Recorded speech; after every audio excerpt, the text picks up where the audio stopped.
Hello बच्चों, आज हम पढ़ेंगे रिडॉक्स रिएक्शन का लेक्चर नंबर 2। रिडॉक्स रिएक्शन का आज हम पढ़ेंगे लेक्चर नंबर 2। ठीक है, तो इसमें हमारा पहला टॉपिक है आज का एन फैक्टर। क्या पढ़ना है? N factor. तो एन फैक्टर को जानने के लिए हम आपको एक एग्जाम्पल से समझाते हैं। क्या एग्जाम्पल है? एन फैक्टर कैसे कैलकुलेट करना होगा, ये ध्यान से सीखना, ये बहुत काम का चीज है। एन फैक्टर निकालने का तरीका बहुत आसान है, बहुत ज्यादा आसान, बहुत इजी भी है, बहुत काम का भी है। देखो कैसे निकालते हैं एन फैक्टर। N2 अगर मान लो NH3 में कन्वर्ट हो गया, N2 आपका NH3 में कन्वर्ट हो रहा है, तो तुम बताओ यहाँ पे नाइट्रोजन का ऑक्सीडेशन नंबर 0 है क्या? बोलो। Yes sir. यहाँ पे -3 है क्या नाइट्रोजन का? Yes sir. Yes sir. -3 है। अच्छा ये बताओ, अगर दोनों का कोई चेंज पूछे, चेंज की बात करे, तो चेंज क्या हुआ ऑक्सीडेशन नंबर का? 3 का चेंज हुआ कि नहीं? Yes sir. तो चेंज आपका 3 का हो गया। ठीक, तो एन फैक्टर जानते हो कैसे निकलता है? एन फैक्टर निकलता है, चेंज को मल्टीप्लाई कर दो नंबर से, चेंज को मल्टीप्लाई कर दो नंबर से। तो देखो चेंज कितना है? 3 का, और नंबर, अब नंबर का मतलब क्या हुआ? तुमसे यदि एन फैक्टर किसका पूछे, N2 का पूछेगा ना, तो चेंज इनटू नंबर। तो बताओ चेंज 3 है और N2 में नाइट्रोजन कितना है? 2 है कि नहीं? तो 3 इंटू 2 कर देना, वो तुम्हारा आंसर हो जाएगा। सिमिलरली एन फैक्टर यदि तुमसे किसका पूछेगा, NH3 का पूछेगा। किसका पूछेगा? NH3 का।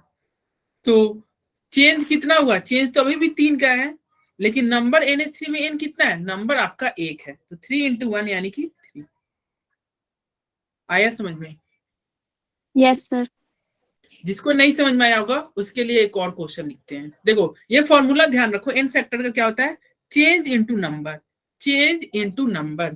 ठीक है, तो जिसको नहीं समझ में आया उसके लिए एक और क्वेश्चन देते हैं, वो इससे समझेगा। ठीक है, जिस बच्चा को नहीं समझ में आया वो इस एग्जांपल से समझे। K2Cr2O7 है, और ये मान लो चेंज हो रहा है क्रोमियम 3+ में, क्रोमियम 3+ में चेंज हो रहा है। अब तुमसे एन फैक्टर पूछेगा, तो सबसे पहले चेंज निकालना है। क्या निकालोगे? चेंज। तो चेंज के लिए तो ऑक्सीडेशन नंबर Cr का निकालेंगे। तो क्रोमियम का ऑक्सीडेशन नंबर क्या होगा? देखो K का 1 होता है ना, एक K का, एक पोटेशियम का 1 होता है, तो 2 का 2 प्लस Cr2 है ना, तो क्या लिख देंगे? 2x minus 14 is equal to 0। तो 2x is equal to sir 12। 6 आएगा। हाँ, x इज इक्वल टू 6 आएगा, बिल्कुल सही। और यहाँ पे क्रोमियम पर क्या आ जाएगा? 3 आएगा, 3 आएगा ना। तो चेंज कितना का हुआ? चेंज कोई पूछे तो आपका हो गया 3 का। कितना का चेंज हुआ? अरे 6 माइनस ठीक है। 3 का। तो रिएक्टेंट यानी कि एन फैक्टर कोई किसका पूछे? क्रोमियम Cr3+ का पूछेगा, तो क्या होगा? Change into number.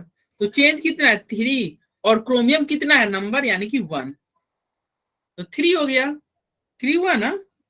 और यस यदि सर। प्रोडक्ट का एन फैक्टर पूछेगा, यानी कि K2Cr2O7 का पूछेगा, तो देखो फिर से चेंज करेंगे। तो चेंज कितना है? अभी भी 3 का है, तो 3, और नंबर यहाँ पे क्रोमियम कितना है? 2 है कि नहीं? तो 3 इंटू 2 यानी कि आपका 6 आंसर हो जाएगा। आया समझ में? Yes sir. Yes sir. किसी को अभी भी नहीं समझ में आया होगा तो उसके लिए एक और क्वेश्चन लिखते हैं। ठीक है, अरे चेंज इनटू नंबर कर देना। क्या करना? चेंज निकालना भैया, फिर जो चेंज आएगा उसमें नंबर से मल्टीप्लाई कर देना। एक और क्वेश्चन बताओ, एक और क्वेश्चन, ये देखो Na2H2O3 है, और ये आपका बना क्या? Na2। हाँ हाँ, जिनको नहीं समझ में आया उन्हीं के लिए फिर से हम कर रहे हैं क्वेश्चन। चेंज इनटू नंबर ध्यान रखना, Na2H4O6 है। ठीक है, अब देखो तुमको सबसे पहले ऑक्सीडेशन नंबर निकालना होगा सल्फर का। यहाँ भी सल्फर है, यहाँ भी सल्फर है, तो कितना ऑक्सीडेशन नंबर होगा? 2 सोडियम, एक सोडियम का 1, 2 सोडियम का 2, 2 प्लस यहाँ पे H2 है ना, तो 2 plus 2x minus 6 is equal to 0। तो 2x इज इक्वल टू क्या हो जाएगा? 4 हो जाएगा। तो x इज इक्वल टू 2 हो जाएगा। बोलो। Yes sir. और यहाँ पे करोगे तो कैसे होगा, फिर से 2 प्लस यहाँ पे S4 है ना, तो 4x लिख लो, minus 2l is equal to 0, तो 4x इज इक्वल टू 10, तो x इज इक्वल टू 2.5। यहां तक किसी को कोई दिक्कत है तो बताओ, यहां तक किसी को कोई दिक्कत? No sir. अब देखो दिक्कत नहीं है, तो अब देखो यहाँ चेंज की कोई बात करे तो चेंज कितना का हुआ, 0.5 0.5 के चेंज हुआ, ठीक है। तो यहां तक हम चेंज निकाल लेंगे, चेंज मतलब डिफरेंस, तो डिफरेंस हम निकाल लेंगे। तो अब डिफरेंस निकाल लिए, चेंज निकाल लिए, इसके बाद हम क्या करेंगे, चेंज में किससे मल्टीप्लाई करते हैं, नंबर से। चेंज में नंबर से मल्टीप्लाई करेंगे तो इन फैक्टर हो जाएगा।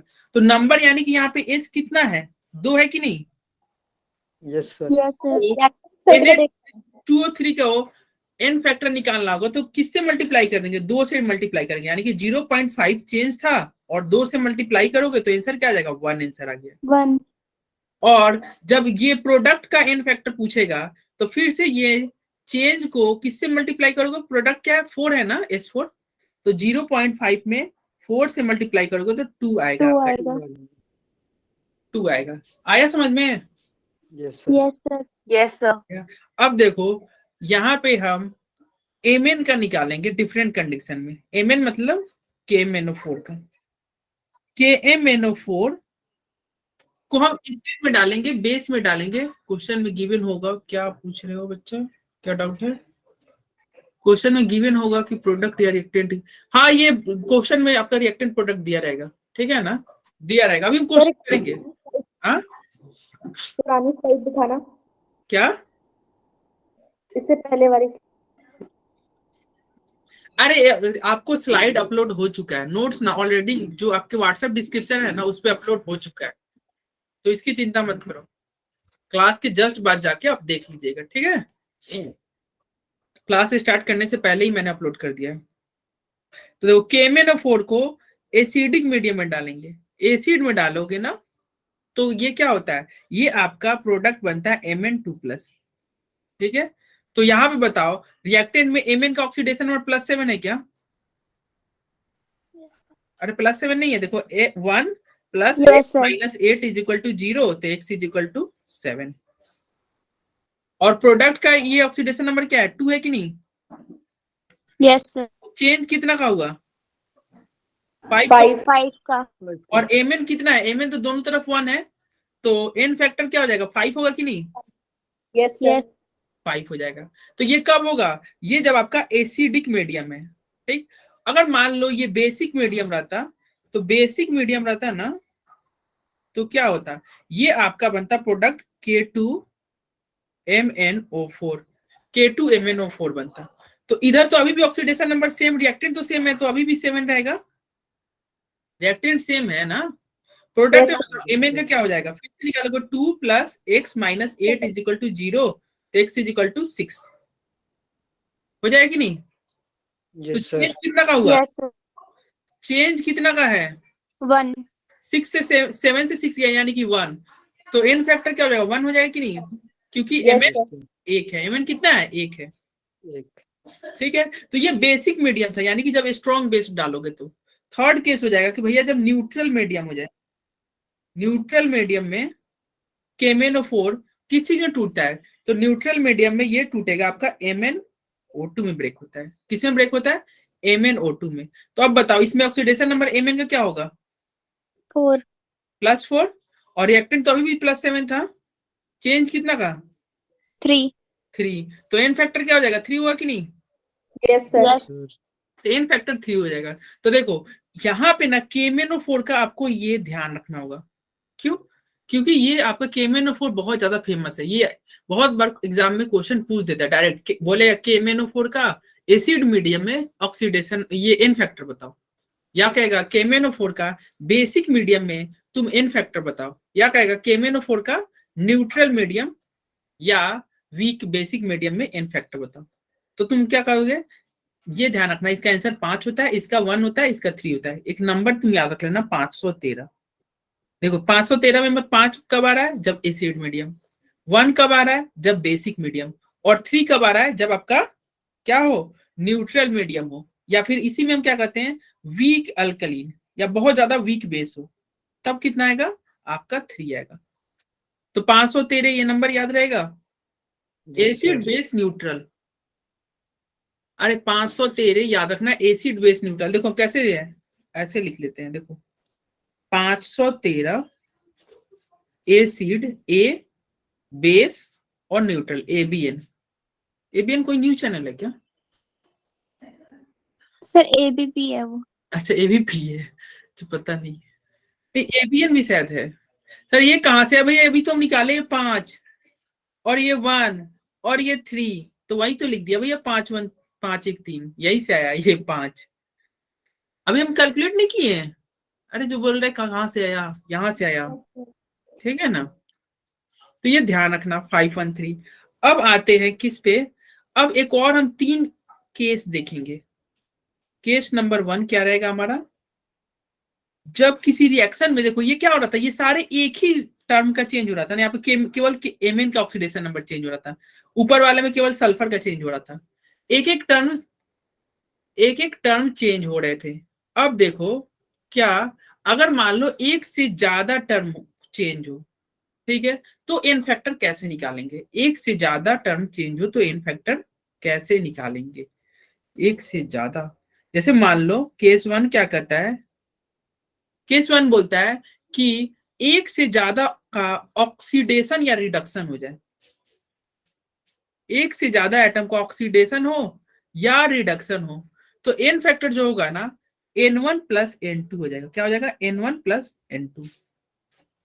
तो N1 प्लस N2 हो जाएगा। ये एग्जांपल से तुमको समझ में आएगा कि मैंने क्या लिख दिया। देखो FeC2O4 है, इसको तुम ये किसमें ब्रेक हो गया? Fe3 प्लस, और किसमें ब्रेक हुआ? CO2 में। तो अब तुम बताओ Fe का ऑक्सीडेशन नंबर। तो देखो ये जो एक्चुअली FeC2O4 है ना, इसको जब वाटर में डालोगे ना तो ये ऐसे ब्रेक होता है, Fe2 प्लस और C2O4 2 माइनस में ब्रेक होता है, ठीक है। तो देखो Fe का ऑक्सीडेशन नंबर, इसका मतलब क्या हो गया? 2 हुआ कि नहीं? 2। तो Fe का हो गया +2, और कार्बन का तुम निकालोगे तो क्या होगा? 2x minus 8 is equal to -2 हो जाएगा ना। तो x यस सर। आएगा 2x इज इक्वल टू 6, तो x इज इक्वल टू 3। तो कार्बन में क्या हो गया? 3 हुआ कि नहीं? Yes, sir. यस क्या 3 हुआ। अब तुम ये बताओ, यहाँ पे Fe का +3 है, तो Fe का क्या हो रहा है? 2 से 3 हुआ है, ऑक्सीडेशन हुआ कि नहीं? Yes sir. और यहाँ पे देखो कार्बन का, यहाँ पे अच्छा ये यहाँ इसका +4 है कि नहीं बताओ? यहाँ पे कार्बन का यस सर। +4 है ना, Yes, तो sir. +4 है। हाँ बोलिए, अरे बोलिए, हैंड रेज किए।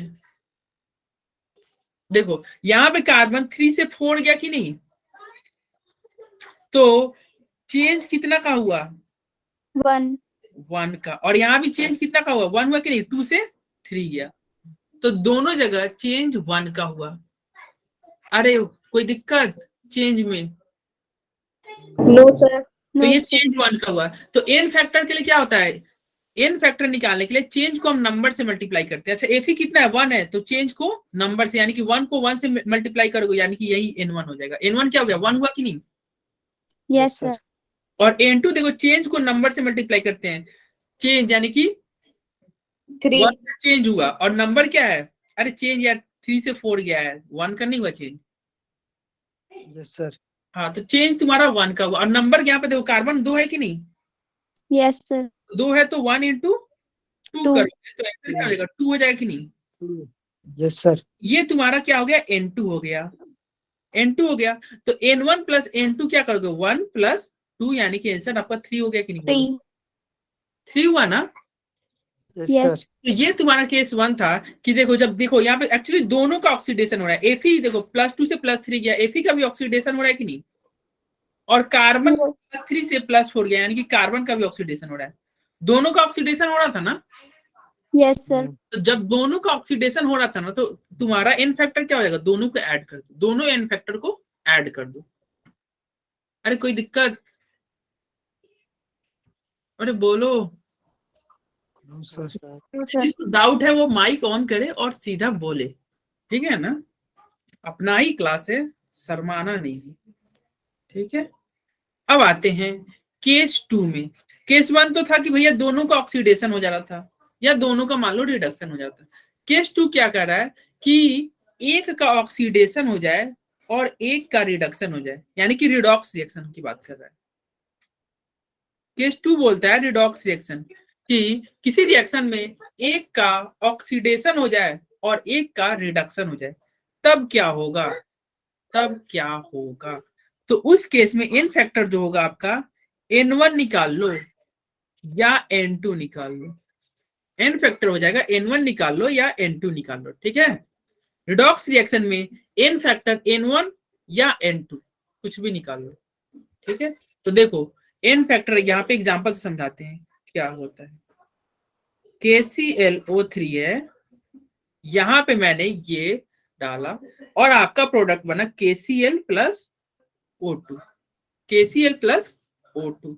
तो ये बताओ यहाँ पे Cl का ऑक्सीडेशन नंबर क्या है, +5 है क्या? 5. और Yes, sir. Cl का क्या है ऑक्सीडेशन नंबर, -2 होता है।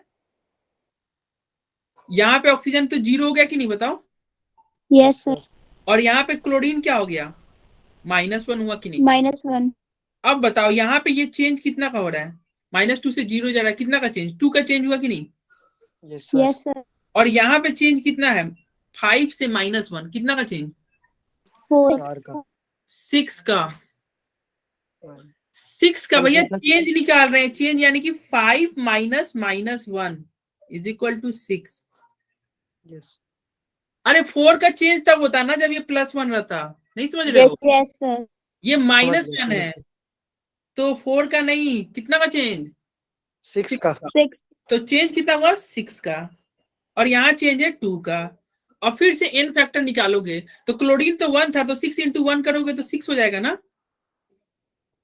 और Yes, sir. ऑक्सीजन का एन फैक्टर निकालोगे तो ये देखो चेंज 2 का था, ऑक्सीजन कितना है, 3 है कि नहीं। 3. हाँ तो 2 × 3 करोगे यानी कि 6 हो गया। 6. तो देखो N1 भी तुम्हारा 6 है, N2 भी तुम्हारा 6 है, इसी के लिए बोले ना रिडॉक्स रिएक्शन होगा तो N1 या N2 कोई भी निकाल लो, वही तुम्हारा आंसर हो जाएगा। तो आंसर क्या हो जाएगा इस केस में, एन फैक्टर 6 क्या हो जाएगा 6, ठीक है। और ये हर रिएक्शन में सेम होंगे। हाँ रिडॉक्स रिएक्शन है ना, ये सेम हो जाएगा, ठीक है। और एक और हम अभी अगला केस पढ़ेंगे जिसमें सेम नहीं होगा, तब क्या होगा, ठीक है। जब सेम नहीं होगा तब क्या होगा। यहाँ तक इसमें कोई किसी को कोई दिक्कत no No, sir. sir.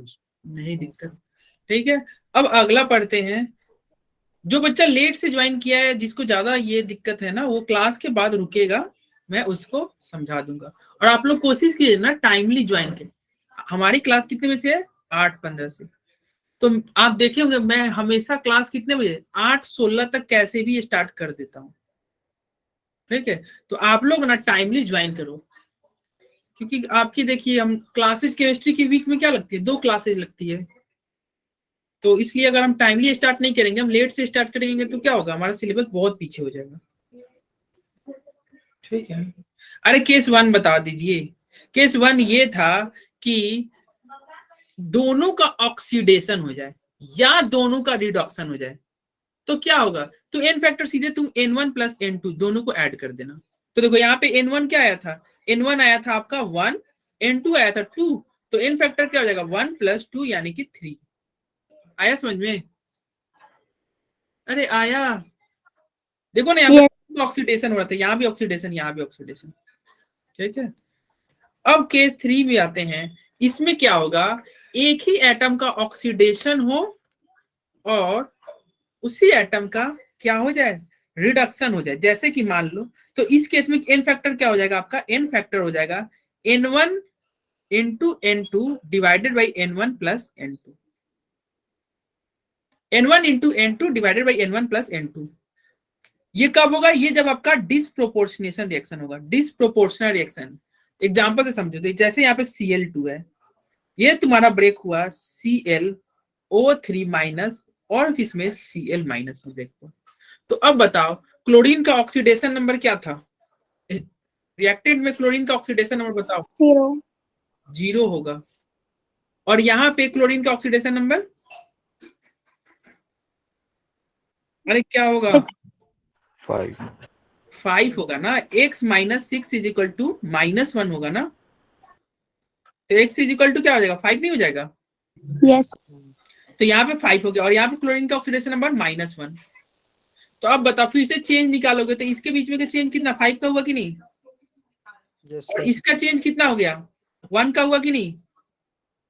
Yes, sir. और तुमको एन फैक्टर निकालना है तो रिएक्टेंट देखो, हमेशा रिएक्टेंट को ध्यान देना। रिएक्टेंट कितना है यहाँ पे 2 है ना, तो 2 से मल्टीप्लाई होगा कि नहीं? 2 से मल्टीप्लाई होगा ना दोनों? Yes. sir. तो दोनों हुआ तो यानी कि इसमें n का वैल्यू n1 का वैल्यू 10 हो गया और n2 का वैल्यू 2 हुआ कि नहीं? Yes, sir. तो फॉर्मूला में डालोगे n1 इंटू n2 यानी कि 10 इंटू 2 डिवाइडेड बाई 10 प्लस 2। अरे एक का वैल्यू 10 है, इसको मैंने n1 माना और ये इसको मैंने n2 माना, तो 10 इंटू 2 डिवाइडेड बाई क्या हो जाएगा 10 प्लस 2 यानी कि 20/12। 2. ठीक है।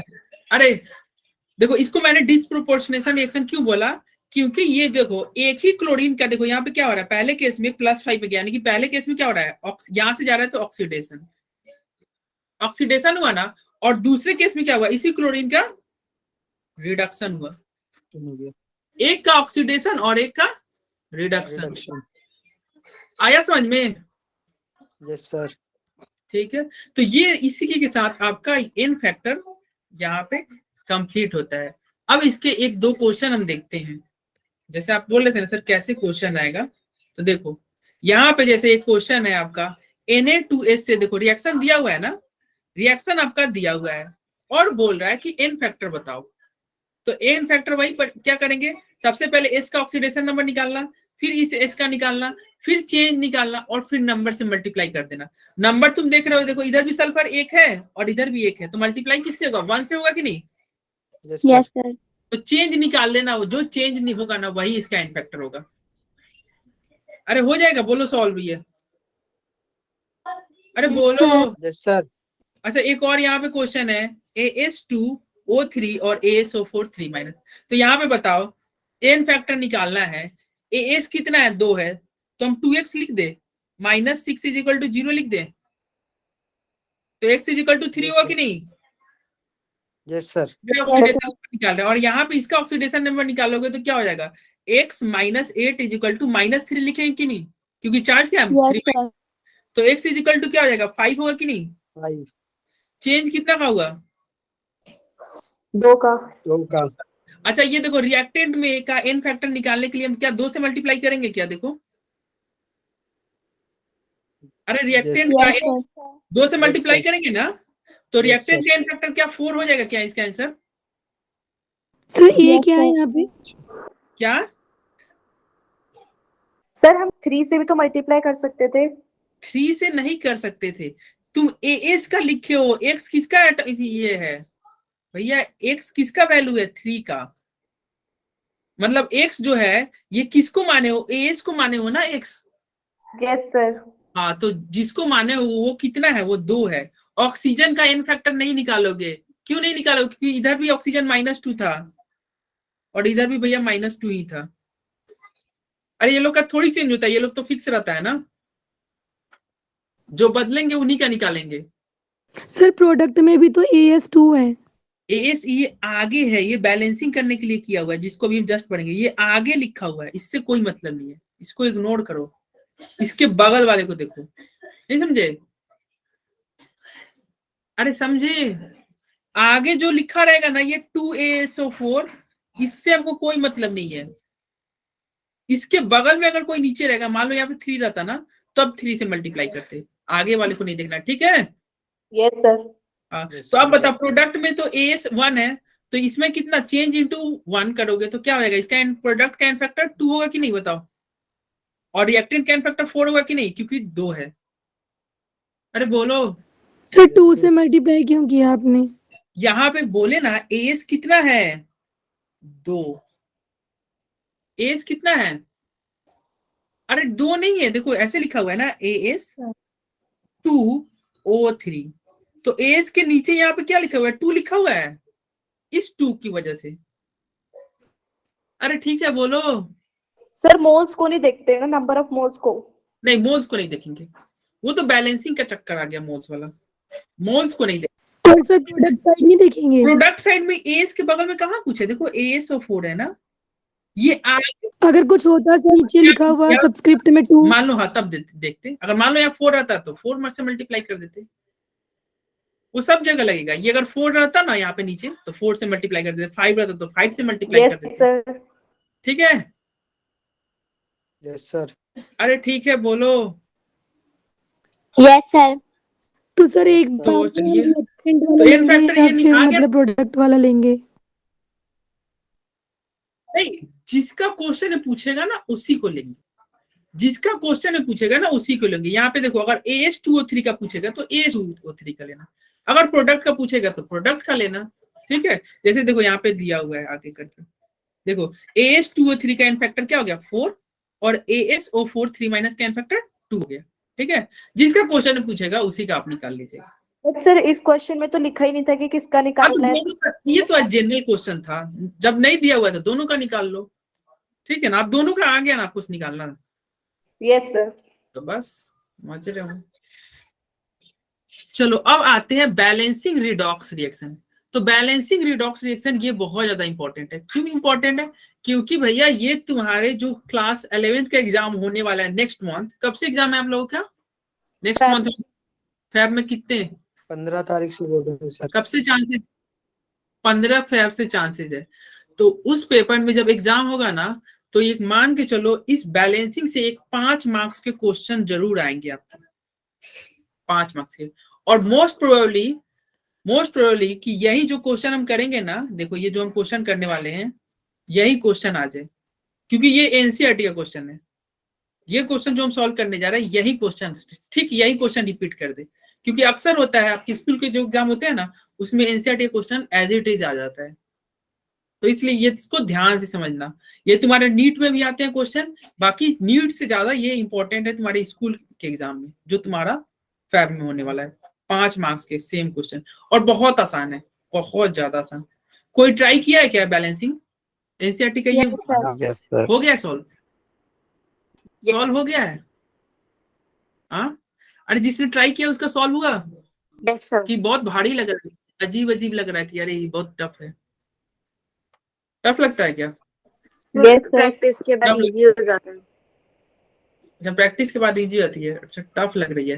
देखो हम ऐसा तरीके से पढ़ाएंगे ना, इसको बताएंगे कि बहुत आसानी से आपको समझ में आ जाएगा, कोई टफ नहीं एकदम। इसको मतलब ध्यान से सुनना, ठीक है? देखो बैलेंसिंग सर करने हाफ रिएक्शन टफ लगती है। क्या? हाफ रिएक्शन टफ लगती है। हाँ, तो हाफ रिएक्शन नहीं, आपके एग्जाम में ना ये ऑक्सीडेशन नंबर मेथड ज्यादा आता है। ठीक है, ऑक्सीडेशन नंबर नहीं आती। वो भी आपके टीचर क्या बोले हाफ रिएक्शन के बारे में, क्या बोले हैं? आएंगी? सर अभी पढ़ाया नहीं वाला चैप्टर। पढ़ाया नहीं गया है। नहीं, बाकी बच्चे जो बैच के बाकी दूसरे बैच के बच्चे बता रहे थे कि ऑक्सीडेशन नंबर मेथड में जो एनसीईआरटी का एग्जांपल है उनके मतलब टीचर मैम ने, जो मतलब दूसरे बैच के बच्चे उनको बता रहे थे, उनके मैम ने बोला कि ये क्वेश्चन आ ही रहा है, ऐसा तक बोल दिया है टीचरों ने कि ये क्वेश्चन बहुत ज्यादा इंपॉर्टेंट है, कैसे भी करके देखना। तो इसलिए आप लोग भी मान के चलो बहुत इंपॉर्टेंट है। तो ठीक है, चलो अब स्टार्ट करते हैं, बहुत होगी बातचीत। हाँ, ऑक्सीडेशन नंबर मेथड ज्यादा इंपॉर्टेंट है, सही बोल रहे हो। तो देखो ऑक्सीडेशन नंबर मेथड, ये स्टेप 1 2 3 देखो कितना स्टेप लिखा हुआ है, 9 तक लिखा हुआ है। ये तुमको मन करे तो नोट्स ऑलरेडी अपलोड हो चुका है, ये 9 मेथड पढ़ लेना। ठीक है, बाकी मैं इसको नहीं करूंगा भैया, ये 9 मेथड देख के ही लगता है कि यार ये आदमी भूल नहीं जाएगा, नहीं लगता यार 9 ज्यादा हो गया, इसको कुछ शॉर्ट किया जाए। 9 ज्यादा मेथड नहीं हो गया? Yes sir. तो इसलिए मैं एक ट्रिक लेके आया हूँ, ये मेरा अपना ट्रिक है खुद का। ठीक है, ये आपको बुक में नहीं मिलेगा, ऐसे ही आप सॉल्व करना जो बता रहे हैं। ट्रिक क्या है कि सबसे पहले ध्यान से सुनना, स्टेप 1 मैंने बोला कि जितने भी एलिमेंट है सबके ऑक्सीडेशन नंबर निकाल लो।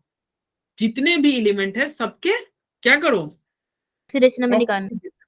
फिर स्टेप 2 मैं बोलूंगा, स्टेप 2 मैं क्या बोलूंगा? Balance atom in which oxidation number changing, मतलब जिस एटम के ऑक्सीडेशन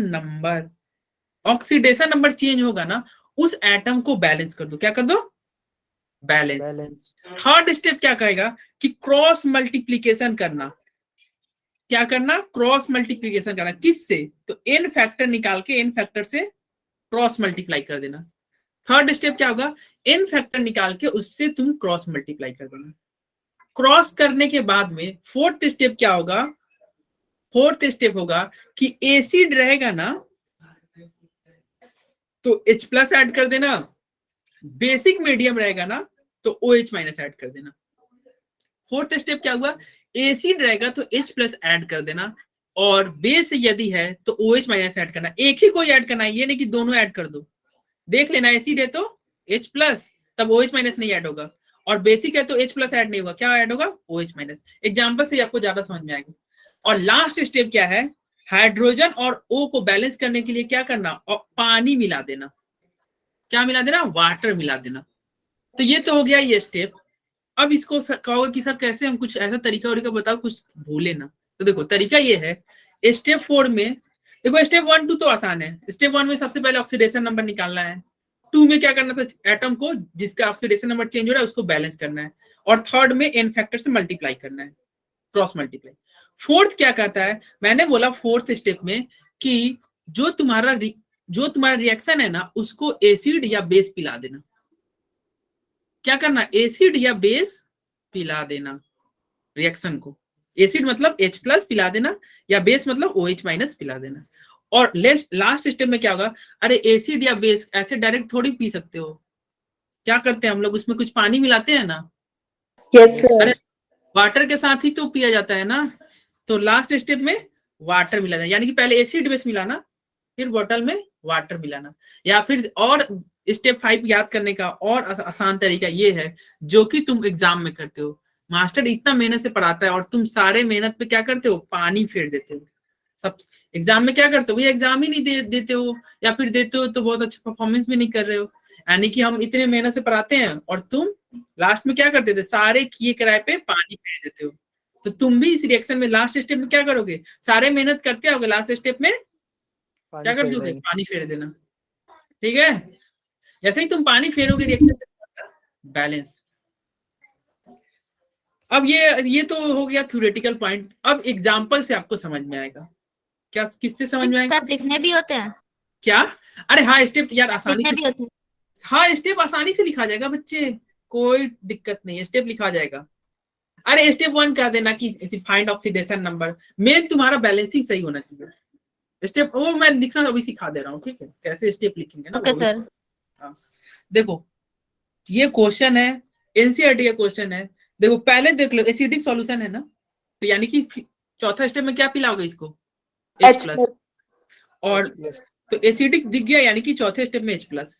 क्वेश्चन क्या कर रहा है, potassium dichromate, potassium dichromate react हो रहा है सोडियम सल्फाइड से। और देखो सबका इक्वेशन दिया हुआ है, तो हम रिएक्ट करते हैं, क्या है, K2Cr2O7 रिएक्ट कर रहा है सोडियम Na2SO3 से, और क्या बन रहा है, क्या बन रहा है आपका क्रोमियम 3 आयन। क्या बन रहा है, क्रोमियम 3 आयन। तो चलो लिख दिया हमने क्रोमियम 3 प्लस, और क्या बन रहा है, सल्फेट आयन, यानी कि क्या हो जाएगा, SO4 2 माइनस।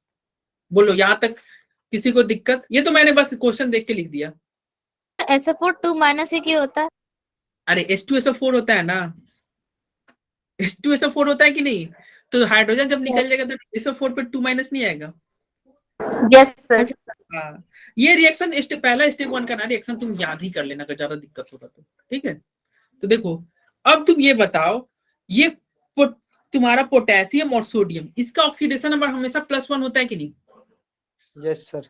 और Yes, इसको sir. जब तुम पानी में रखोगे तो ये किसमें ब्रेक हो जाता है, 2K प्लस और Cr2O7 2 माइनस में ब्रेक होगा कि नहीं, इसको जब वाटर में रखोगे तो। अरे बोलो। Yes sir. और इसको जब तुम वाटर में रखोगे तो किस में ब्रेक हो जाएगा, 2Na प्लस और SO3 2 माइनस कि नहीं। अरे बोलो। Yes sir. ब्रेक हो जाएगा। और ये तुमको भी पता है कि भैया ये सोडियम पोटेशियम का ऑक्सीडेशन नंबर कभी चेंज नहीं होता है, हमेशा क्या रहता है, 1 रहता है। तो हमेशा 1 रहता है, तो इसलिए इन दोनों को हम यहीं पे क्रॉस कर देंगे, यहीं पे छोड़ देंगे। एक्चुअली ये इसका नाम कहते हैं हम लोग स्पेक्टेटर, क्या स्पेक्टेटर आयन। ये लोग का तुम्हारा ऑक्सीडेशन नंबर चेंज होता नहीं है, तो इसको तुम यहीं पे छोड़ देना। नेक्स्ट स्टेप में तुम किसको लेके चलना, इसको और इसको और बाकी प्रोडक्ट को। तो तुम्हारा इन दोनों को लेके चलोगे तो तुम्हारा रिएक्शन क्या बनेगा, देखो Cr2O7 2 minus plus SO3 2 minus, और ये आपका प्रोडक्ट क्या बनेगा, क्रोमियम 3 प्लस और बनेगा SO4 2 माइनस। और एनसीईआरटी में जब तुम एग्जांपल देखोगे ना तो यहीं से शुरू किया है, यहीं से शुरू किया है ना, Yes, sir. हाँ यहीं से शुरू किया है। तो उसने एक शुरुआती का जो 2 स्टेप था ना उसको काट दिया। एनसीईआरटी ऐसा ही करता है, कुछ स्टेप गैप कर देता है, आप खुद से समझते हो। Yes, sir. तभी कंफ्यूजन हो रहा था। तभी confusion। तो ये देखो तुमको लग रहा हो कि के कहाँ गया, एन कहाँ गया, ये यहाँ गया, इसको छोड़ दिया यहाँ पे, क्योंकि ये लोग चेंज ही नहीं होते हैं। ठीक है, तो अब हमारा ये इक्वेशन तैयार हो गया। तो देखो जैसे हमने के और एन को यहीं पे छोड़ दिया ना, अगर मान लो के एन के जगह पे इसके साथ और भी कुछ रहता, OH माइनस रहता, या क्वेश्चन में H प्लस दिया रहता, या क्वेश्चन में वाटर दिया रहता, तो इन लोग को भी तुम यहीं पे छोड़ देना। क्यों छोड़ देते हैं, क्योंकि स्टेप 5 में लास्ट स्टेप में हम खुद पानी मिलाते हैं ना, क्या था, पानी Yes, sir. पानी फेरते थे, और स्टेप 4 में उसको एसिड बेस पिला रहे थे कि नहीं, तो ये लोग Yes, हम लोग sir. खुद ऐड कर देते हैं। इसलिए इन दोनों को भी, इन तीनों को भी छोड़ देना, आगे फालतू का ढो के लेके चलने की जरूरत नहीं है। जैसे यहाँ पे सोडियम और पोटेशियम को हमने ऊपर ही छोड़ दिया। तो ये हमारा आ गया इक्वेशन। तो अब चलो, अब रिएक्शन, अब हम बैलेंसिंग स्टार्ट करते हैं। स्टेप 1 क्या कर रहा था, स्टेप 1 कर एनसीईआरटी ऑक्सीडेशन ऑक्सीडेशन नंबर निकालो। तो चलो सबका ऑक्सीडेशन नंबर निकालते हैं। अब बताओ, क्रोमियम का ऑक्सीडेशन नंबर निकालोगे तो क्या होगा, 2x माइनस 7 है, 7 दूना 14 इज इक्वल टू -2, तो x इज इक्वल टू क्या हो जाएगा, 6 हो जाएगा कि नहीं। Yes, sir. तो क्रोमियम का ऑक्सीडेशन नंबर 6 हुआ ना, तो मैं यहाँ पे इसको मिटाकर 6 लिख दूं, 6 हो sir. गया ना। ठीक है, तो ये आपका क्रोमियम का ऑक्सीडेशन नंबर 6 हो गया। अब तुम यहाँ पे सल्फर का निकालोगे, सल्फर का वैसे ही निकलेगा, x minus 6 is equal to -2, तो x इज इक्वल टू +4। तो इस सल्फर का 4 हो गया क्या, अरे बोलो 4 लिख दे। Yes, sir. और यहाँ पे Sir. क्रोमियम का 3 है ही, और यहाँ पे सल्फर का क्या है, फिर से वही x -8 इज इक्वल टू -2, तो x इज इक्वल टू 6 हो जाएगा ना। Yes, sir. तो यहाँ पे मैं 6 लिख दूं। चलो सबका ऑक्सीडेशन नंबर निकल गया, यानी कि स्टेप 1 कंप्लीट। स्टेप 2 क्या कर रहा था, जिसका ऑक्सीडेशन नंबर चेंज हो रहा है ना उसको बैलेंस कर दो। तो देखो यहाँ पे क्रोमियम का चेंज हो रहा है, क्रोमियम यहाँ पे क्या है, 2 है, और इधर क्या है, क्रोमियम 1 है, तो यहाँ पे 2 लिख देंगे, क्या बैलेंस हो गया कि नहीं क्रोमियम, अरे हुआ बैलेंस, बोलो। Yes sir. सल्फर तो ऑलरेडी बैलेंस है, देखो इधर भी 1 है, सल्फर तो दोनों तरफ बैलेंस है ना, क्योंकि इधर भी 1 है और इधर भी 1 है, तो इसे तो बैलेंस करने की जरूरत नहीं ना है, बोलो। No, sir. ये तुम्हारा स्टेप 2 सर सल्फर के भी तो ऑक्सीडेशन नंबर डिफर कर रहे हैं। डिफर कर रही है तो ठीक है सल्फर, लेकिन यहाँ पे कितना सल्फर है, 1 है, और इधर भी 1 नहीं है, तो 1 तो इधर भी लो, 1 से मल्टीप्लाई कर दो, इधर भी 1 से मल्टीप्लाई कर दो, क्या फायदा। अरे मल्टीप्लाई तब करेंगे ना, देखो यहाँ पे क्रोमियम 2 था और यहाँ पे 1 था, तब तो 2 से मल्टीप्लाई किए थे ना बैलेंस करने के लिए। Yes sir. अरे आ रहा है समझ में, बोलो। Yes, sir. Yes sir. तो अब देखो स्टेप 2 भी कंप्लीट। अब देखो अब तो तुम्हारा 2 कंप्लीट हुआ, स्टेप 3 करोगे, क्या करोगे तुम, स्टेप 3 में क्रॉस मल्टीप्लीकेशन करोगे। तो जैसे ही क्रॉस मल्टीप्लीकेशन करोगे उसके बाद तो आसानी है, एसिड पिलाओ पानी फेर दो, कहानी खत्म, इतना आसान है। तो चलो स्टेप 3 अब करते हैं। Step 3 cross multiplication. तो एक काम करते हैं, इस रिएक्शन को फिर से हम लिखते हैं, यहाँ पे लिखेंगे नहीं, हम क्या करेंगे, कॉपी पेस्ट करेंगे। ये हुआ कॉपी और ये रिएक्शन आया यहाँ पे पेस्ट। चलिए हमने टाइम सेव किया, सेम उसको एज इट इज पेस्ट कर दिया यहाँ पे। अब देखो स्टेप 3 क्या कर रहा था, स्टेप 3 कर रहा था भैया क्रॉस मल्टीप्लीकेशन करना है। क्या करना है, क्रॉस मल्टीप्लीकेशन। चलो क्रॉस मल्टीप्लीकेशन कैसे करेंगे इसको, ये देखो सबसे इसमें सबसे कोई कंफ्यूजिंग स्टेप है ना तो वो स्टेप 3 है, बाकी सारे स्टेप आसान है, तो इसलिए इसको ज्यादा ध्यान से समझना। देखो क्रॉस मल्टीप्लीकेशन करना है n फैक्टर से, तो अच्छा इसका ऑक्सीडेशन नंबर छूट गया, 6 4 3 6 है, 4 है, 3 है, 6 है, चलो सबका लिख लेते हैं। इसका क्या है 6, 6 इसका क्या है 4, 4 इसका क्या है 3 और इसका क्या था 6 4 3 6। यही है ना, सब मैंने लिख दिया अभी ऊपर से। अब देखो चेंज, अब एन फैक्टर निकालेंगे तो एन फैक्टर निकालोगे तो यानी कि एन फैक्टर के लिए चेंज निकालना होगा। तो चेंज कितना है 6 से 3 गया है, चेंज कितना का हुआ 3 चेंज हुआ आपका 3 का। और यहाँ पे चेंज कितना का हुआ 2 का। 2 एन फैक्टर में हम क्या करते हैं चेंज से नंबर को मल्टीप्लाई करते हैं। बताओ यहाँ पे क्रोमियम कितना है 2, तो क्या 2 से मल्टीप्लाई करते क्या 6 आएगा सर। हाँ तो 6 आ गया। और यहाँ पे ये सल्फर तो ऑलरेडी 1 है तो इसको तो 1 से ही मल्टीप्लाई करेंगे तो कोई मतलब नहीं बना ना। No sir. तो चलो यहाँ पे हमने चेंज को नंबर से मल्टीप्लाई कर दिया तो यानी कि इसका एन फैक्टर 6 और नीचे का 2 और क्रॉस मल्टीप्लाई करना है। तो यहाँ पे जो तुम्हारा चेंज आ जाएगा ना, यदि कॉमन रहेगा ना तो इसको काट देना, ये 2 से 2 कट जाएगा तो क्या बचा 3 बचा। क्या करोगे जो कॉमन निकलने वाला होगा ना एलसीएम निकाल के उसको कट कर देना, कट गया। तो अब देखो क्रॉस मल्टीप्लीकेशन का मतलब समझे, ये 3 किसके साथ तार जुड़ा हुआ है क्रोमियम के साथ जुड़ा हुआ है ना, ये वायर किसके साथ लगा हुआ है क्रोमियम के साथ लगा हुआ है। तो ये 3 किसके साथ जाएगा क्रोमियम के अलावा जो है इसके पड़ोसी लोगों के साथ, यानी कि ये 3 इसके साथ जाएगा और इसके साथ जाएगा। और इसका तो 1 था तो 1 इसके साथ लेके भी जाओगे तो क्या फायदा। आया क्या समझ सर में। आपने 2 से 2 कैसे काटा? अरे 2 से 2 नहीं कट जाएगा, अरे 2 से 2 कटेगा कि नहीं, ऐसे इसलिए मैंने काटा। एक्चुअली तुम 2 से 2 नहीं काटते ना, तो यहाँ पे क्या रहता है यहाँ पे 6 रहता, तो ये तुम यहाँ पे 6 से मल्टीप्लाई करते और यहाँ से 2 से मल्टीप्लाई करते, यहाँ पे तुम 2 लिखते यहाँ 6 लिखते, तो फाइनली तुम एलसीएम लेते तो कट नहीं जाता 2 से 3 1 3। तो इसलिए वो आगे हम वो झमेला ना करके हम क्या करेंगे यहीं से तुम एलसीएम लेके काट देना, अगर कॉमन कोई दिखेगा ना उसको काट देना, ठीक है। अरे आ रहा है समझ में क्रॉस मल्टीप्लिकेशन, यस सर। ये क्रॉस मल्टीप्लिकेशन समझ में आ गया।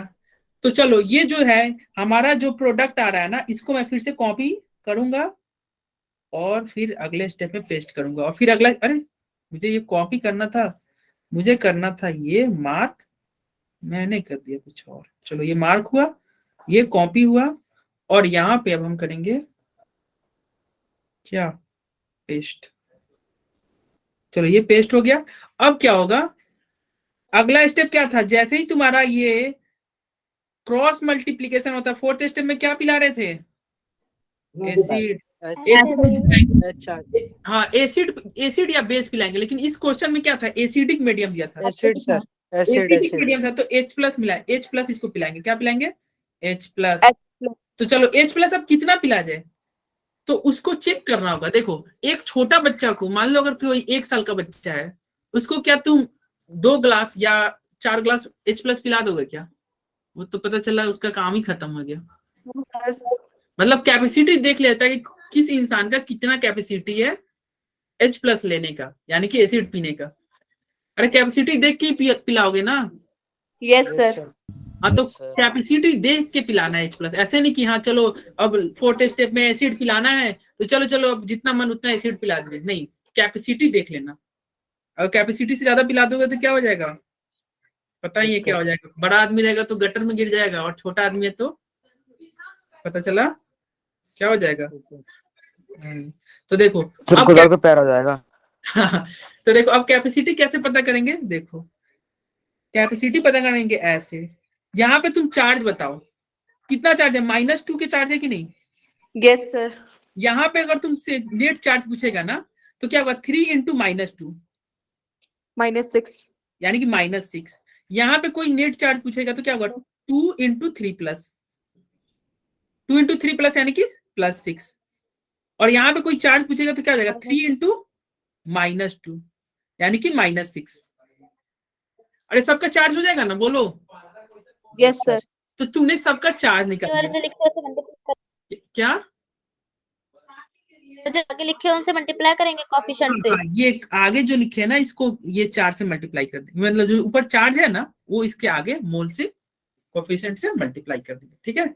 अब देखो अब कैपेसिटी कैसे पता करेंगे, हम देख लेंगे कि नेट चार्ज रिएक्टेंट में कितना है और प्रोडक्ट में कितना है। तो अब बताओ प्रोडक्ट में नेट चार्ज कोई पूछे NC नेट चार्ज +6 -6 0 0 होगा कि नहीं, और Yes. रिएक्टेंट में कोई नेट चार्ज पूछेगा तो क्या होगा, एनसी क्या होगा, -8 हो जाएगा। -8 अब बताओ -8 आया और यहाँ पे ये 0 आया, तो ये जो -8 को तुमको क्या करना है, 0 में बदलना होगा। तो इसका कैपेसिटी क्या हुआ, इस हिसाब से कैपेसिटी है 8H+ लेने की। 8 क्यों, देखो ये देखो, इसको तुम 0 करोगे ना, क्यों, क्योंकि प्रोडक्ट में 0 है, तो रिएक्टेंट में भी 0 करोगे, तो 0 करने के लिए क्या हम +8 करेंगे कि नहीं, तभी 0 होगा ना। Yes sir. +8 करेंगे, इसका मतलब क्या होगा, केमिस्ट्री में प्लस का मतलब होता है H+, तो +8H+ कर दे रिएक्टेंट साइड में। अरे रिएक्टेंट साइड में 8H+ ऐड कर दे, बोलो। सर प्रोडक्ट साइड में नहीं कर सकते थे -8। तो फिर बताओ यही होगा ना, इधर -8 करोगे तो फिर इधर लाओगे तो प्लस नहीं हो जाएगा, होगा कि नहीं। अरे इधर जब माइनस रहेगा तो वो तुमको इस साइड ले जाओगे तो +8 नहीं हो जाएगा, बोलो। Yes sir. हाँ, तो इसलिए एक और चीज ये ध्यान रखना, बैलेंसिंग में तो कभी भी तुम माइनस को यूज मत करना, हमेशा प्लस करना, ठीक है, प्लस का इस्तेमाल करना, इससे कंफ्यूजन नहीं होगा। तुम कर सकते हो वैसे, लेकिन फिर तुम्हारा आंसर गलत आने के ज्यादा चांस होंगे, तुम खुद ही कंफ्यूज हो जाओगे, क्योंकि एक तो ऐसे ही ऊपर भी माइनस आ रहा है, प्लस आ रहा है, तुम और माइनस प्लस करोगे, मतलब दोनों तरह कर लोगे तो तुम खुद कंफ्यूज कर जाओगे। इसलिए ये ध्यान रखना, हमेशा प्लस वाला ही यूज करना, ठीक है। तो किधर +8H+ करें, रिएक्टेंट में करेंगे कि नहीं, बताओ। Yes sir. तो रिएक्टेंट में 8H+ ऐड करेंगे, तो चलो फिर से हम क्या करेंगे, इस रिएक्शन को कॉपी कर रहे हैं और इसमें हम क्या ऐड करेंगे, 8H+। चलो, और आंसर हमारा अब आ गया, आंसर तुम्हारा आ गया है, टेस्ट किया,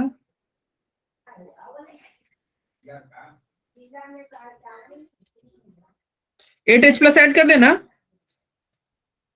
यस सर। चलो 8H+ मैंने ऐड कर दिया। अब बताओ, अब अगला स्टेप में क्या करना था, 5th स्टेप में क्या करना था, पानी फेरना था ना। यस तो सर। सारे रिएक्शन पे इतना मेहनत करके आए, लास्ट में वही करोगे जो तुम लोग टेस्ट में करते हो, सारे मेहनत पे पानी फेरना। तो अब पानी फेरेंगे, बताओ कितना पानी पटाए, तो वो कैसे करोगे, रिएक्टेंट साइड में कितना हाइड्रोजन है, 8 है कि नहीं, यस सर। प्रोडक्ट में कितना हाइड्रोजन है, 0 है कि नहीं, तो कितना हाइड्रोजन प्रोडक्ट में चाहिए, 8 हाइड्रोजन चाहिए कि नहीं, यस तो सर। 8 हाइड्रोजन चाहिए, यानी कि 4 वाटर लिख दे। अरे 4 वाटर हम लिख दे प्रोडक्ट में, Yes, sir. बोलो। Yes sir. बस ये तुम्हारा आंसर आ गया, ये आंसर हो गया। अब हम चेक करते हैं क्या ये मेरा बैलेंस है, तो देखो अभी चेक करते हैं, देखो ये तुम्हारा आंसर आ गया। अब चेक करते हैं, देखो यहाँ पे क्रोमियम 2 है, इधर भी क्रोमियम 2, बैलेंस है ना, Yes, sir. यहाँ पे ऑक्सीजन कितना होगा, ऑक्सीजन यहाँ पे 7 है, यहाँ कितना है 3 × 3 यानी कि 9 ऑक्सीजन, तो 9 7 कितना हुआ, 16 ऑक्सीजन रिएक्टेंट साइड में। प्रोडक्ट में कितना ऑक्सीजन हो गया, यहाँ पे 3 × 4 यानी कि 12 ऑक्सीजन, और यहाँ पे 4 ऑक्सीजन, 16 ऑक्सीजन, 16 हो गया ना, तो ऑक्सीजन भी बैलेंस। अब तुम्हारा हाइड्रोजन चेक करो, सल्फर देखो, इधर भी सल्फर 3, इधर भी सल्फर 3, सल्फर भी बैलेंस है।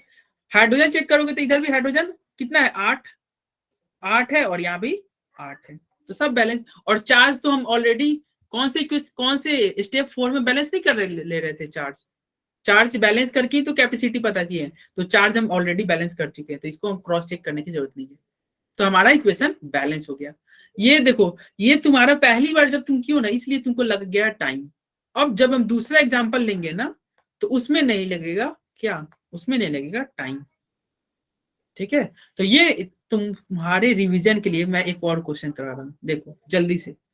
यहाँ पे क्या है, परमैंगनेट आयन रिएक्ट कर रहा है किससे, ब्रोमाइड आयन से। ये भी आपका एनसीईआरटी का क्वेश्चन है, बोलो है कि नहीं एनसीईआरटी का क्वेश्चन। Yes sir. हाँ, तो ये तुम्हारा ये भी एनसीईआरटी का क्वेश्चन है। तो देखो परमैंगनेट आयन, ये आपका इक्वेशन बनेगा MnO4 minus plus Br minus, और ये क्या बना आपका प्रोडक्ट MnO2, और क्या बना BrO3 माइनस, ये आपका इक्वेशन बना, ठीक है। अब तुम बताओ स्टेप 1 क्या कर रहा था, सबका ऑक्सीडेशन नंबर निकालो, यही था ना। अरे स्टेप 1 यही ना, चलो Yes, सबका sir. ऑक्सीडेशन, Mn का क्या हो जाएगा, ऑक्सीडेशन नंबर +7 होगा कि नहीं, और यहाँ पे Mn का ऑक्सीडेशन नंबर क्या होगा, +4 होगा कि नहीं, बताओ। Yes sir. और यहाँ पे ब्रोमीन का ऑक्सीडेशन नंबर क्या होगा, -1 हुआ कि नहीं, और यहाँ पे ब्रोमीन का ऑक्सीडेशन नंबर क्या हो जाएगा, अरे बोलो, +5 होगा क्या, यस सर। +5 होगा। तो ये तुम्हारा, तुमने सबका स्टेप 1 का क्लियर कर लिया। स्टेप 2 क्या रहा था कि जिसका ऑक्सीडेशन नंबर चेंज उसको बैलेंस करोगे। तो देखो यहाँ भी Mn 1 है, यहाँ भी 1 है, यहाँ ब्रोमीन 1, यहाँ ब्रोमीन 1, तो ये तो ऑलरेडी स्टेप 2 ऑलरेडी बैलेंस है, कोई दिक्कत। स्टेप 2 नो इसमें सर। नहीं करना है। स्टेप 3 क्या कर रहा था, स्टेप 3 कह रहा था कि जो तुम्हारा क्या कर रहा था, n फैक्टर से क्रॉस मल्टीप्लाई करना था, n फैक्टर से क्रॉस मल्टीप्लाई। तो चलो n फैक्टर के लिए क्या चेंज निकालोगे ना, चेंज कितना हुआ, 3 का हुआ कि नहीं, और यहाँ पे चेंज कितना का होगा, 6 का हुआ कि नहीं। Yes sir. तो ऊपर 3 का चेंज और नीचे 6 का चेंज। तो n फैक्टर क्या हो जाएगा भैया, यहाँ पे mn है, mn कितना है 1, और यहाँ पे br है, br भी 1, तो n फैक्टर क्या होगा सबका, मतलब n फैक्टर निकालने के लिए क्या होगा, 1 से मल्टीप्लाई होगा ना दोनों, यस सर। Yes sir. 1 से मल्टीप्लाई होगा, ठीक है। तो वो चलो 1 से मल्टीप्लाई होगा तो क्या होगा, ये तो कुछ मतलब नहीं बना ना। अब क्या करते थे, ये 3 से 6 को काटते थे कि नहीं, यस सर। ये काटते थे। अब ये 2 इसके साथ आया तो 2 किसके साथ मल्टीप्लाई होगा, ब्रोमीन। अरे ब्रोमीन। नहीं, MnO4 और MnO2 के साथ। क्रॉस मल्टीप्लाई, हाँ सही बोल रहे हो, Mn के साथ, Mn के साथ, समझ रहे हो ना। अरे रिएक्टेंट में आता तो प्रोडक्ट में होता, क्या, रिएक्टेंट में आता तो प्रोडक्ट में होता मल्टीप्लाई। नहीं दोनों तरफ मल्टीप्लाई हुआ भैया, देखो दोनों में रिएक्टेंट प्रोडक्ट का तो कोई मतलब ही नहीं है, क्रॉस सर जिसका चेंज आएगा उसमें नहीं करेंगे, दूसरे नहीं, वाले कंपाउंड में। उसके पड़ोसी में कर देंगे। देखो ये इसके साथ तार जुड़ा हुआ है, मान लो इसका तार जुड़ा हुआ है, ये इसका तार जुड़ा हुआ है, तो इसका जो इस वायर में आ रहा है करंट, तो वो करंट इस वायर में फ्लो करा देना है, ठीक है। Yes sir. हाँ, तो ये बगल वाले में ये 2 चला गया, इसी के लिए तो लिखा गया ना क्रॉस मल्टीप्लीकेशन, मतलब क्या, उल्टा मल्टीप्लीकेशन कर देना, क्रॉस कर देना। तो ये तुम्हारा हो गया। अब ये क्या होगा, अब इसी को मैं ऐसे करके फिर से कॉपी करता हूं, और यहाँ पे क्या करूंगा, पेस्ट, अरे यार कॉपी फिर से हो गया,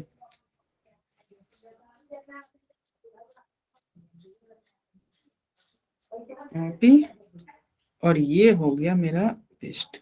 चलिए हो गया, यहाँ तक कोई दिक्कत नहीं है। तो स्टेप 3 भी हम कर लिए, क्रॉस मल्टीप्लाई कर लिए ना,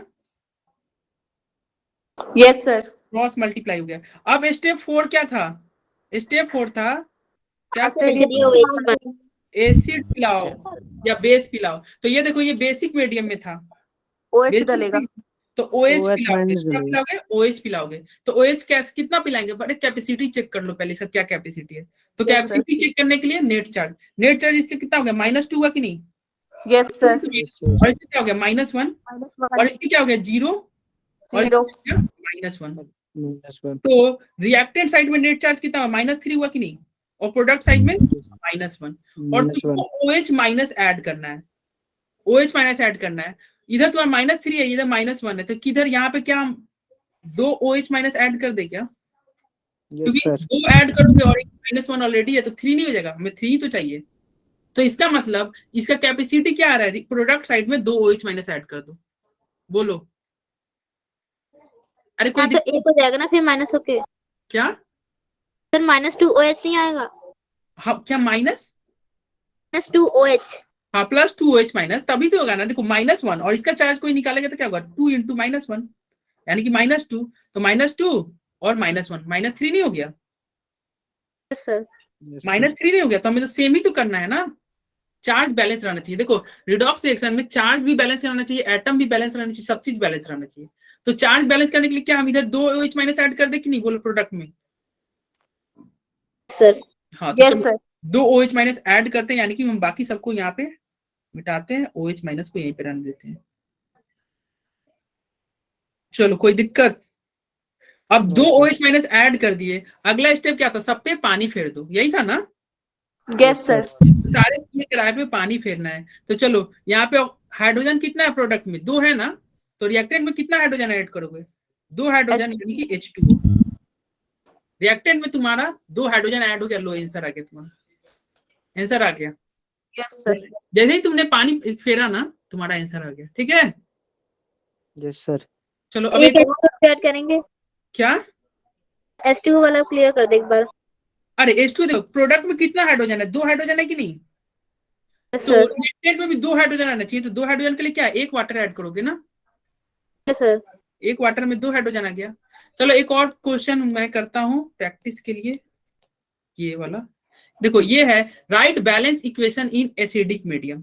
तो देखो इसको कैसे करोगे, इसको भी वही पहला स्टेप क्या करते हैं, ऑक्सीडेशन ऑक्सीडेशन रिएक्शन। एमएन का ऑक्सीडेशन नंबर क्या होता है, यहाँ पे +7 होगा, यस सर। और यहाँ पे एमएन का ऑक्सीडेशन नंबर +2 होगा, 2 और यहाँ यस सर, 2s का में एस का ऑक्सीडेशन नंबर -2 होगा, यहाँ पे एस का ऑक्सीडेशन नंबर 0 होगा कि नहीं बताओ।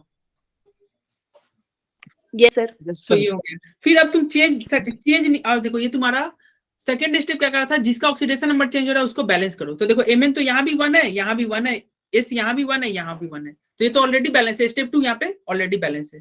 थर्ड स्टेप क्या करा था, क्रॉस मल्टीप्लीकेशन, किससे, एन फैक्टर से। तो एन फैक्टर चेंज, तो चेंज यहाँ पे क्या हो जाएगा 5 हुआ, और यहाँ Yes, चेंज sir. क्या होगा 2 का हुआ, अरे बोलो 5 2, यस सर।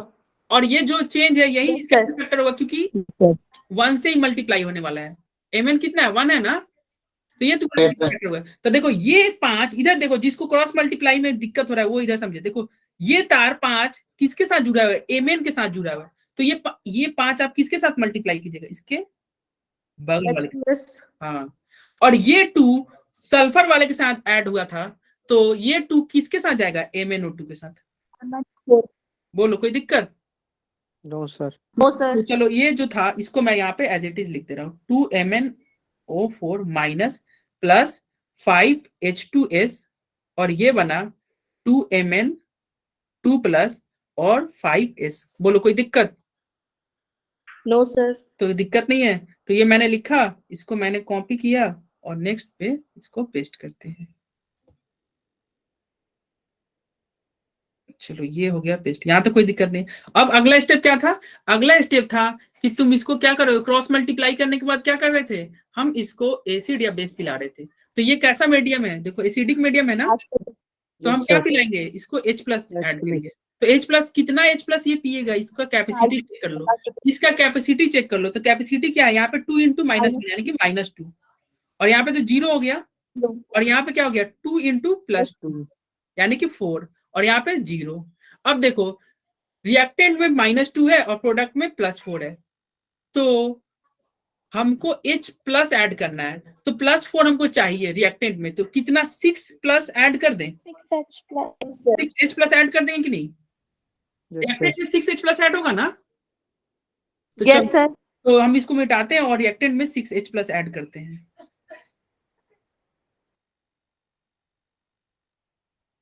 H+, बोलो कोई दिक्कत। अब जैसे ही तुमने एसिड पिलाया उसके बाद में क्या करना, सारे काम पे पानी फेर देना। पानी कितना पानी इसमें फेरा जाए, देखो हाइड्रोजन यहाँ पे कितना है 10, और यहाँ पे हाइड्रोजन कितना है 6, टोटल हाइड्रोजन कितना 16, तो 16 हाइड्रोजन के लिए कितना पानी फेरो 8H2, 8H2O तुमने फेरा, तुम्हारा लो आंसर आ गया, तुम्हारा आंसर आ गया। बोलो कोई दिक्कत, नो सर, ये तो बहुत आसान है यार, बस ये ऑक्सीडेशन नंबर निकालो, फिर क्या था ऑक्सीडेशन नंबर निकालो, उसके बाद में अगर बैलेंस बनने वाला है नंबर तो बैलेंस करो, फिर तुम क्रॉस मल्टीप्लाई करो, पानी एसिड या बेस पिलाओ और पानी फेर दो।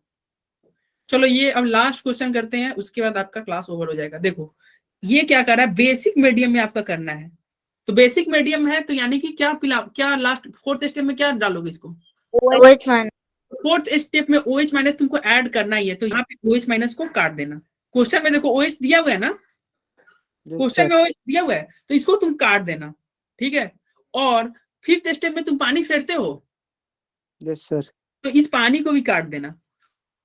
तुम्हारा नेट एक्चुअली तुम्हारा रियल रिएक्शन क्या होगा, ये होगा ClO पे माइनस प्लस CrO2 पे माइनस, और ये बना Cl- प्लस CrO4 2-, ये तुम्हारा रियल इक्वेशन बना। तुम क्या करना, OH- और H2O को छोड़ देना है, पहले ही छोड़ दोगे ना।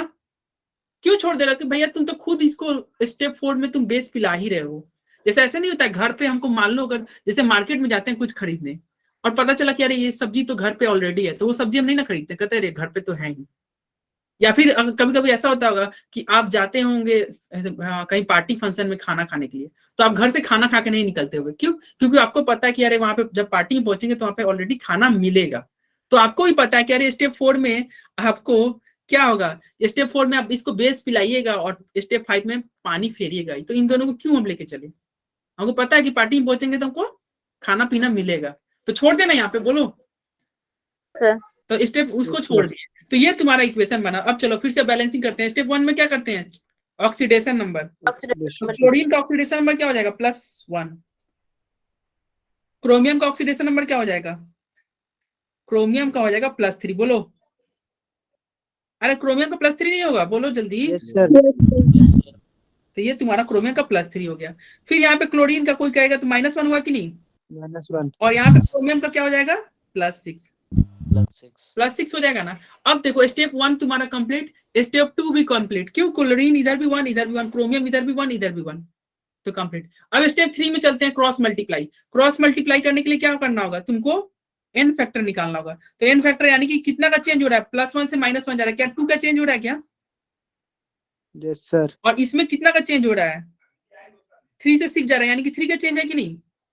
Yes sir. अब देखो क्रॉस मल्टीप्लाई करना है, ये लास्ट वर्ड बताया जा रहा है क्रॉस मल्टीप्लाई, ध्यान से समझ लो। ये 2 क्लोरीन वाले के साथ तो ऐड जुड़ा है, यानी कि 2 किसके साथ जाएगा? इसके पड़ोसी के साथ, देखो ठीक है। और ये 3 क्रोमियम वाले के साथ गया, तो ये 3 कहां जाएगा? इसके साथ। क्लोरीन। आया समझ में? Yes sir. तो ये तुम्हारा ये हो गया। अब ये देखो, यहां तक किसी को कोई दिक्कत? No sir. तो चलो हम ये सबको मिटा देना। Yes sir. चलो ये सबको मिटाते हैं। लो ये मिट गया। अब देखो, अब स्टेप 4 में आते हैं। स्टेप देखो, जैसे ही क्रॉस मल्टीप्लीकेशन होगा उसके बाद में क्या लेना है? उसके बाद में तुमको एसिड या बेस पिलाना है। अब बताओ यहाँ पे क्या पिलाओगे? पार्टी में क्या मिलने वाला? बेस मिलने वाला। तो बेस कितना पिला दे? अरे एक छोटा बच्चा को बहुत ज्यादा बेस नहीं पिला सकते, या ठीक है ना। इसका लिमिट चेक कर लेते हैं, कितना इसका शक्ति है पीने का, कैपेसिटी। तो ये देखो कैपेसिटी कैसे चेक होगा? चार्ज देखो, 3 इंटू -1, तो यानी भी -3। यहाँ पे चार्ज क्या होगा? 2 इंटू -1, यानी कि -2। यहाँ पे चार्ज क्या होगा? 3 इंटू -1, -1 और यहाँ पे चार्ज क्या होगा? 2 इंटू -4 -4। तो नेट चार्ज रिएक्टेंट साइड कितना हो गया?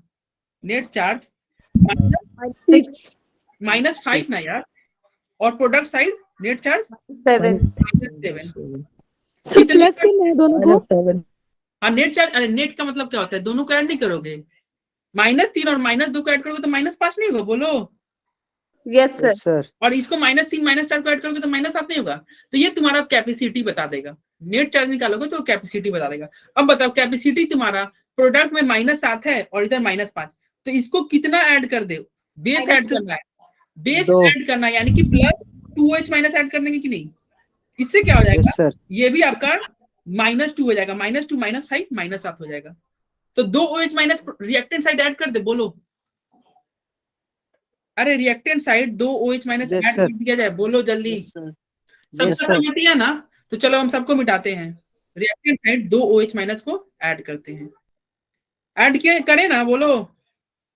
Yes sir. तो चलो यहाँ पे 2OH- ऐड कर दिए। स्टेप 4 भी कंप्लीट।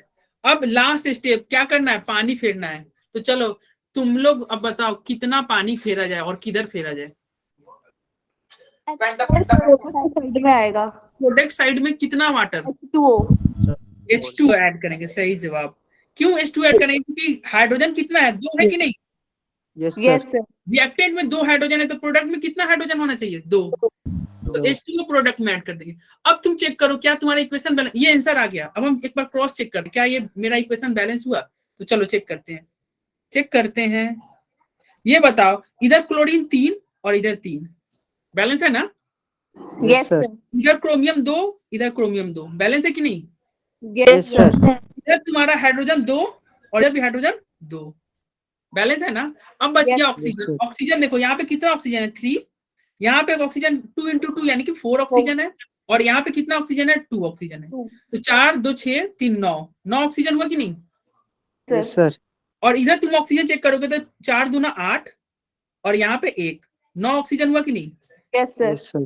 और ठीक है 9 ऑक्सीजन हो गया। और चार, अब ये देखो सारे एलिमेंट बैलेंस हो गए। अब चार्ज भी एक बार देख लो, क्या चार्ज बैलेंस है? हालांकि फोर्थ स्टेप में हम चार्ज बैलेंस कर ही ले रहे थे, चलो फिर भी चेक कर लेते हैं। यहाँ पे नेट चार्ज कितना हो गया? 3 हुआ कि नहीं? -3। Yes, sir. यहाँ पे Yes, नेट sir. चार्ज कितना हो गया? -2 हुआ कि नहीं? अरे यहाँ पे -2 हुआ ना, और यहाँ यस पे सर। यहाँ भी -2, तो टोटल नेट चार्ज क्या होगा? -3 -2 -2 कितना हुआ? -7 हुआ नेट चार्ज टोटल। और देखो अब प्रोडक्ट में नेट चार्ज Yes, sir. -3 हुआ, यहाँ पे 2 Yes, इंटू -2 -4 हुआ, तो -4 और -3, यहाँ भी -7। तो लिखो -7 है। ये भी नेट यहाँ पे -7, यहाँ भी -7। तो हिंस प्रूफ कि मेरा ये बैलेंसिंग सही है। ठीक है, तो ये तो मैं यहाँ पे चेक करके बता रहा हूँ। एग्जाम में आप इसको चेक मत करने लीजिएगा, आप पानी फेरिएगा और कहिएगा चलो पानी फेर दिए, कहानी खत्म। तो स्टेप 1 क्या करना है? स्टेप 1 में तुम सबसे पहले ऑक्सीडेशन नंबर निकाल लेना। फिर क्या करना, यदि वो चेंज हो रहा है ना नंबर, तो उसको बैलेंस कर देना, जैसे हम क्रोमियम वाले में किए थे। ठीक है, क्वेश्चन नंबर 1 में। फिर थर्ड स्टेप में क्या था? Cross multiply. फोर्थ स्टेप में एसिड या बेस पिलाओ, और फिफ्थ स्टेप में क्या कर दो? पानी कर दो। ठीक सब है, पानी फेर दो। तो ये तुम्हारा 5 नंबर का ये तुम्हारा फाइनल हो जाएगा एग्जाम में। और एक और चीज ये ध्यान रखना कि स्टेप, आप लोग बोले थे सर स्टेप क्या लिखेंगे, तो स्टेप तो लिखा ही हुआ है, देखो यही लिखोगे। स्टेप 1 में क्या लिखोगे? स्टेप 1 में लिखोगे ये जो लिखा हुआ है, find oxidation number of each element, और फिर ये तुम सबका ऑक्सीडेशन नंबर नीचे लिख देना। फिर स्टेप 2 यहाँ पे लिखा हुआ है, ये लिख देना, balance atom in which oxidation number is changing. Step 3 में लिख देना कि balance change of oxidation number by cross multiplication. ठीक है, फोर्थ स्टेप में लिख देना एसिडिक है तो तुम केवल ऊपर वाला लिखना, नीचे वाला मत लिखना। यदि बेसिक रहेगा तो केवल नीचे वाला लिखना, ऊपर वाला मत लिखना, दोनों मत लिख देना। ठीक है, और स्टेप 5 में तुम ऐड कर देना वाटर, अपने आसान भाषा में अपने लैंग्वेज में लिखना। जैसे स्टेप 5 में now we add water, step 4 में कहेंगे वी ऐड OH माइनस। ठीक है, ठीक है, चलो फिर रिकॉर्डिंग को करते हैं ऑफ। किसी को डाउट होगा तो उसके डाउट को, आई होप आप सबको समझ में आया होगा। कैसी रही आज की क्लास बच्चों?